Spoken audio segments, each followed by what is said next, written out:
Welcome to our Comparing Solar Quotes webinar. I'm a program manager with Solar Oregon. This workshop will be recorded and posted to our YouTube page as well as sent out to all the folks who've registered so that you can view it again. Also check out our other YouTube webinars and workshops. So today we're going to just go over system fundamentals. We do have a workshop that really focuses on how to go solar, and so looks at solar and storage basics. And so here, this is kind of supplemental. After you've done the basics, we will still touch on some basics here for folks who may not have attended the How to Go Solar and Storage workshop. But we're really going to jump into elements of a quote, look at some example quotes, and then talk about finding a contractor if you haven't already done that. So just some housekeeping notes. So this workshop will be recorded. We're going to use the chat as a place to post helpful links. So I'm going to go ahead and put those helpful links that we'll be referencing today in the chat now. And we'll also send those links out via email to people who have registered today. So you will get those in an email also.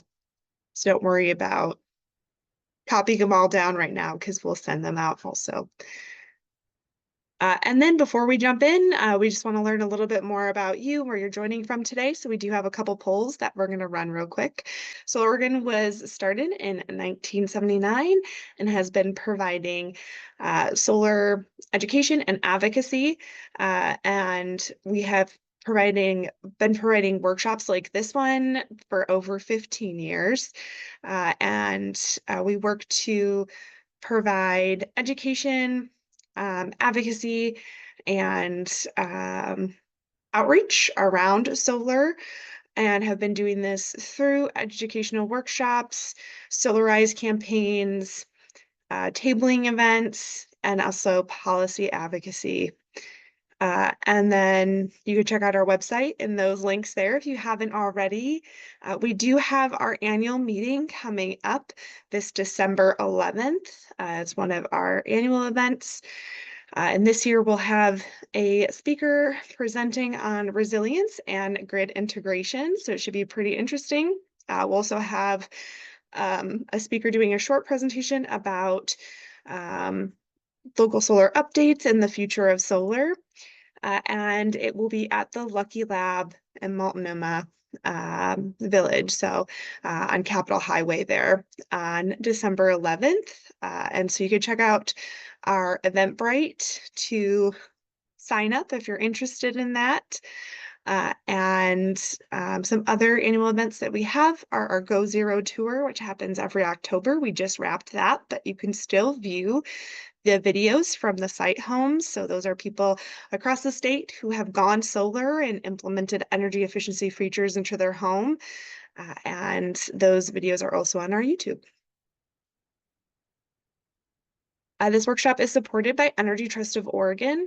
Energy Trust is an independent nonprofit that was established in 2002, and they provide resources to help enable customers of the investor-owned utilities in our state to use energy efficiently. And also they offer key incentives for solar installation and battery storage. So we will talk about those later today. You do have to work with an Energy Trust Trade Ally contractor to access those incentives. So that is important to keep in mind. You can check out their website to learn more at energytrust.org. And then they have this bid request tool on their website where you can be connected with one of those trade ally contractors who are pre-vetted. They're able to offer the Energy Trust incentive for solar and storage, and they're also familiar with the design requirements. So if you haven't gotten a quote yet, that is a good place to start. If you already have a quote, we're going to dive into that. So on the system design in your quote, you might see some common system components, such as your photovoltaic or PV panels.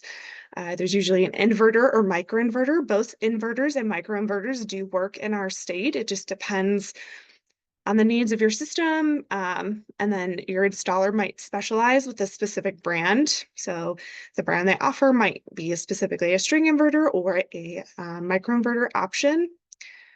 And then all this will be wired to your electrical panel so that the electricity you produce with your solar panels could be used by the outlets and appliances in your home.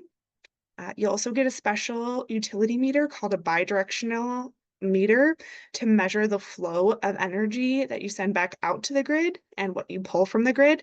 And this example is really a grid-tied system. There are also off-grid systems. So if you're designing for off-grid, you probably won't sign up for net metering then because you're not connected to the grid. So those are some things that you're going to take a look at when you get your quote, see what type of system the design is, and is it meeting your needs if you need to be grid tied, meaning connected to your local utility or not. If you are grid tied, you'll also get net metering. And so in our state, we have a special agreement that allows you to get credit for the electricity that you send out to the grid. And the rate for that varies depending on utility provider. And so when you apply to do a grid tied system, you would also do an application for net metering.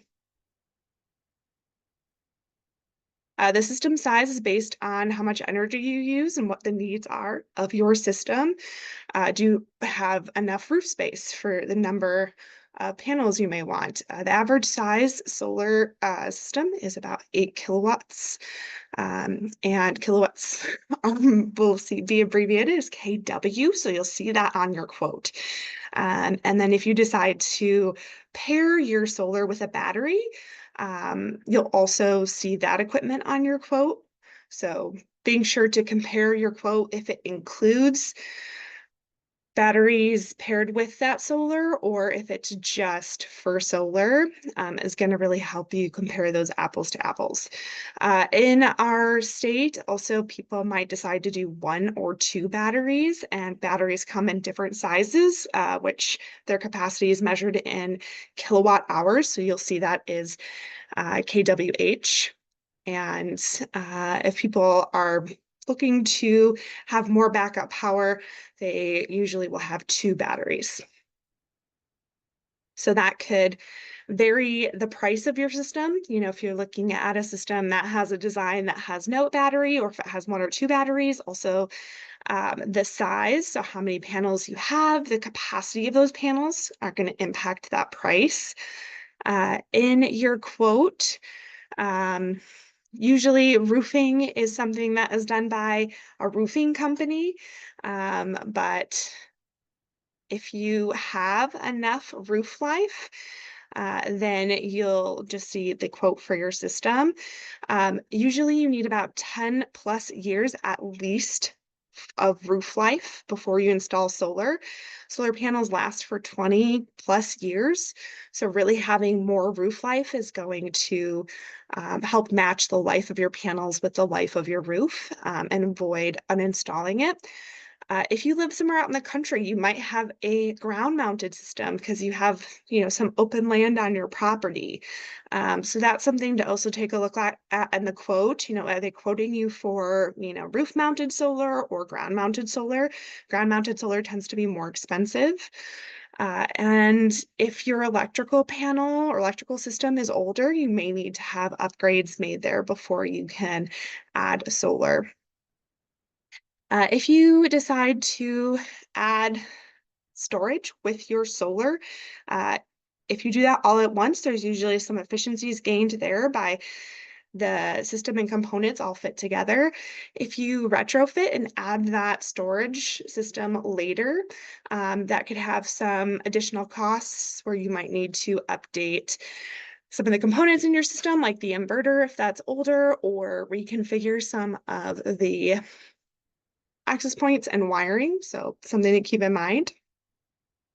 Your access to incentives is also going to impact your cost of solar and storage.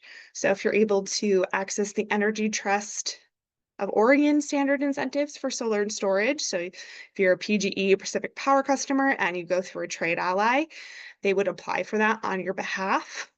And then also interconnection can vary when you are connecting to the grid. You would do an interconnection application, and depending on where you're located, that can look a little bit different, as well as what utility you're on.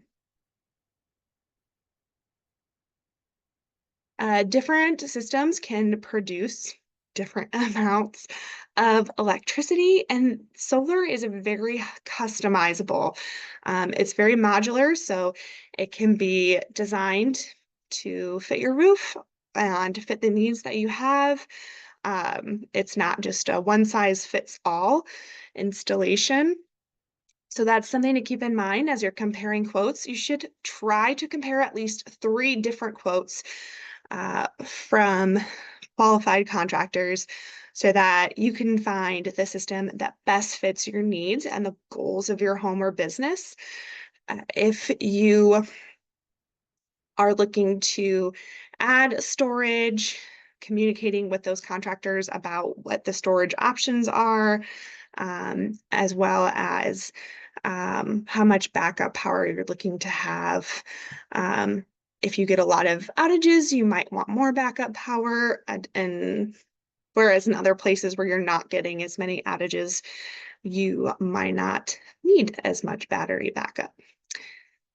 You can look at the watts in your system. So different panels have different watt capacity, and compare those. And you can also calculate your cost per watt. And you do this by dividing the total cost by your watt capacity. So typical panels now are ranging about 400 watts. And when we say an 8 kilowatt system, that system would be 8,000 watts. And so taking the cost that's quoted for that and dividing it out.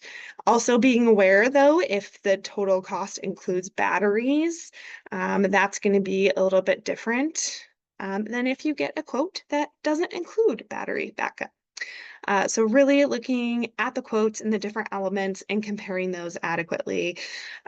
Each quote usually will have a production estimate of how much they think this design that they have made for your home or business will produce annually. And so you can compare that as well. I'm going to dig into some of the elements on a quote. Really looking at the different equipment types and brands is going to help, because different brands can range in capacity, sizes, and also pricing. Some contractors might specialize in a particular brand if they have, different warranties with that brand. And other things to look at is, are there any adders? When you get a solar system, like we mentioned, it's really customizable. So are they putting any adders on there, like maybe a critter guard to go around your panels? Just really looking at what is included in the quote and what the warranties and maintenance that are included in the quote are. So again, comparing the brands, is the technology newer? So there is an option for solar roof tiles, which is different than solar panels, as solar roof tiles are both a roofing product as well as those panels. And those tend to be a little bit more expensive. Usually people have to learn to install those because they're installed differently than the panels.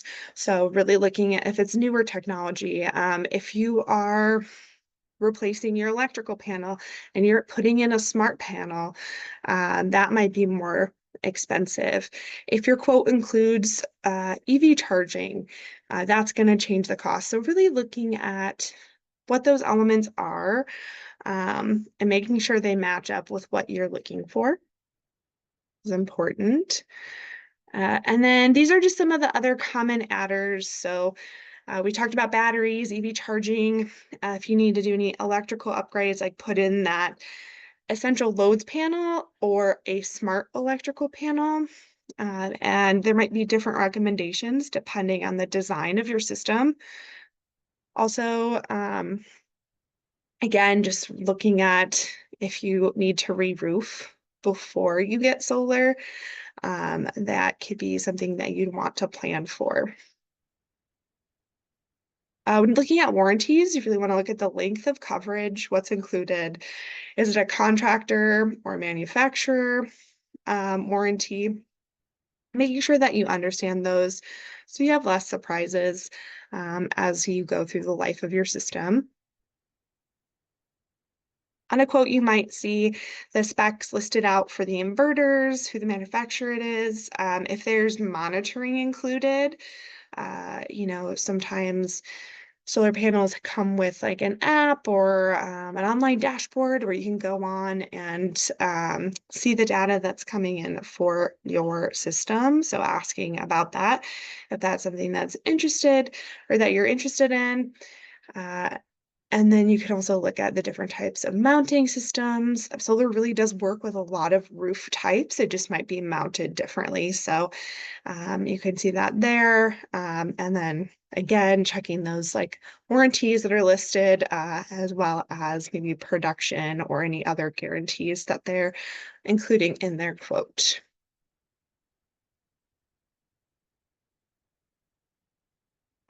So it is common for people to finance their solar because it is a large upfront cost. There's a lot of different ways to finance solar. A good place to start is checking with the banks or credit unions with which you already have a relationship with and seeing if they have a solar loan option. Sometimes the contractors might also offer these. And then there's also other things that are like leases or power purchase agreements where you might not actually own the equipment. And that's something that you really want to take your time and look at the pros and cons for and make sure it's matching up with your expectations. And then also seeing if the incentives and credits qualify for the type of solar that you're installing, and being sure to, ask your contractor. And also, if you're getting into a financial agreement, taking time to review that. We are not finance experts at Solar Oregon or tax experts. We just are sharing this information so you can be thinking about some of those questions from an educational perspective as you are going on your solar journey. If you are getting a different, like a loan or a lease, looking at the payment structure and the timelines, and also looking for any sneaky fees like dealer fees or things that are additional to the loan. Is the interest fixed or variable? And are there refinancing options? Also, knowing where that loan lives. Who is the person servicing the loan? Does that hang out with your credit union or is that through a third party through the solar installer? This is a big financial decision, so it's good to make sure you understand those pieces and ask those questions as you're going through this process. There are currently some incentives available. There's a federal solar investment tax credit where you get 30% of your cost dollar for dollar for the solar and storage that you install. This is ending early. It's ending this year. So if you are installing for a residential project, you would need to have your solar complete by December 31st. And so you've already got those quotes, really checking in with your contractor about timelines is going to be important. Many contractors are already full for projects through this year, but it doesn't mean that you can't still ask and see if there are folks available. But just being really conscious that this is really the last few months of this incentive. So if you're really relying on that, making sure you ask the right questions about timeline, so that you have clear expectations about the project. There are also standard incentives through Energy Trust. If you're a PGE or Pacific Power customer, you can see that there's different amounts. So you can see what it is for solar, and then they also have battery storage incentives as well. And the incentives do vary depending on funding availability and also policy, as we've seen this year with the tax credit ending early. So that's really something to keep in mind as you're looking at solar. Um, and then, when you see an incentive that works for you, knowing that that incentive might not be around forever. So you want to act when you find one that works for um, your home so that you can take advantage of it while it is available. There's also an additional income qualified incentive for solar and storage through Energy Trust of Oregon. And you can head to their website to see if you qualify. I'll go ahead and put those helpful links in the chat. But this additional income qualified program is called Solar Within Reach.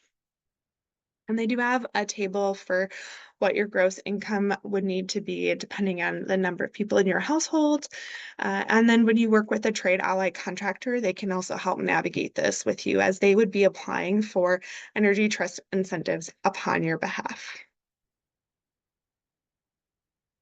All right, and then just digging into some example quotes. So here specifically showing a couple different ways that the technical specs or system specs might look on a quote. Um, Oftentimes they might be in different places or in a different format, but you should still see a system size listed in KW so that that's pretty standard, and you can see what your size of your system is. These two examples do vary in size, but are kind of close to that state average. And then sometimes they might even list the price per watt for you. You can see in the one example that it's listed, but if it's not, you can always calculate it and see what that would be. It also might tell you the number of modules um, and some information about solar resource, which is how much sunlight you get on the location where you are installing your solar. And so just like being sure to check out what system size the design is. There's oftentimes also a graphic that'll show how the panels are laid out on your roof or how they're expecting the design to work on your roof. And there are often rules about how panels can be installed, and it can depend on the code in your area. There has to be certain roof setbacks and other requirements, which solar installers try to incorporate into the design. And then another good thing to look at is the costing breakdown. This might look a little bit different on different quotes. So we have two examples here. You can see the first one, they're including that federal tax credit in the example, but that might be something that you want to, really consider if you're here at the end of the year trying to install, knowing that you might not make the deadline. So looking really instead at that out-of-pocket cost. If you are not getting the tax credit.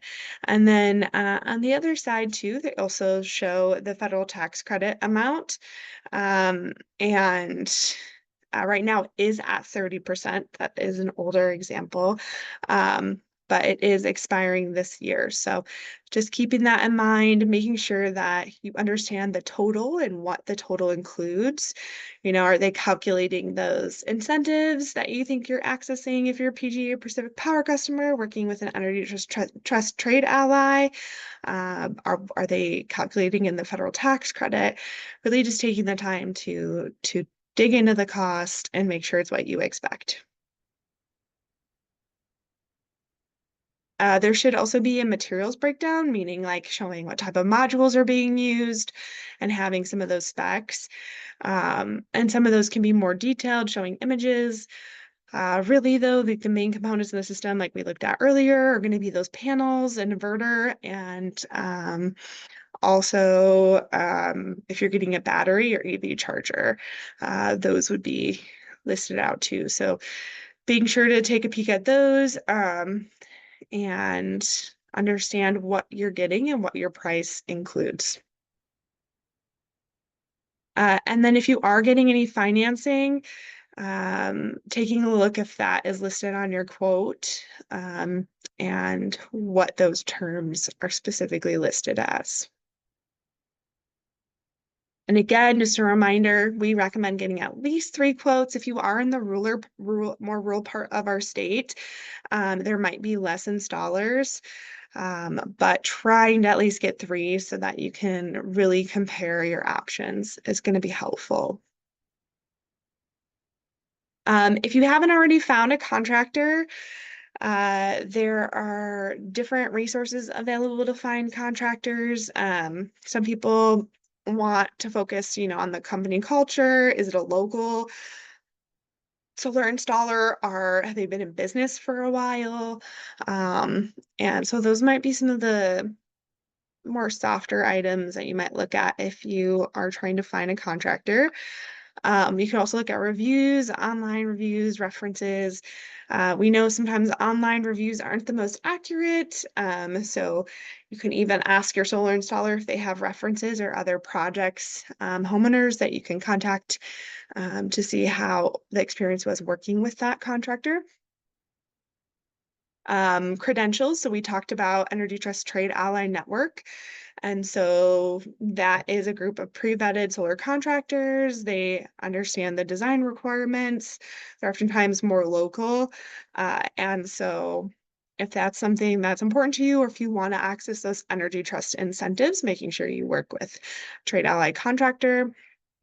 You could also check out Better Business Bureau, and any other certifications they might carry. Sometimes people might be interested in, like, if that organization is also people focused, and if you have like anything on another certification, like are they a B corporation or benefit corporation? So that might be something you might want to check out as you're researching installers. And then this is just a little bit more about the Trade Ally Network. Um, and we'll jump right into the questions, but I'll leave that QR code up here for you if you haven't found a contractor yet, and that connects you right with the Trade Ally Network contractor. It's just a 3 to 5 minute form, and you just put in your information and what type of system you're looking to install. So that's a great place to start.